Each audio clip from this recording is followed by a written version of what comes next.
Assalomu alaykum, hurmatli obunachilar, hurmatli elatdoshlar. Yana bugun Xo'jabobo masjid tahoratxonasindamiz.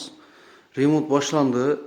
Shu narsalarni qo'ldan keyincha tashlab turgan ehsonlarimiz bilan. Yana mablag' kerak bo'lib turibdi. Bu yerda bir chiroyli qilib remont boshlab turibdilar.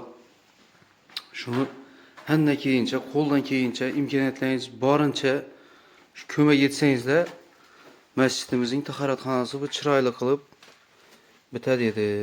Shu ko'p yerlar ayanchli holatda turibdi hali.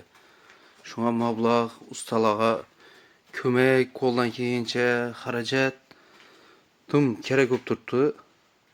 Shu masjid uchun yordam qilishlaringizni so'rab qolamiz. Elatdoshlar, yurtdoshlar. Shu ekranda karta raqamlarini qoldiraman. Yana xudo xolasa o'zlaringiz qo'ldan kelguncha, hamma qo'ldan kelguncha ehson qilasizlar degan umiddaman.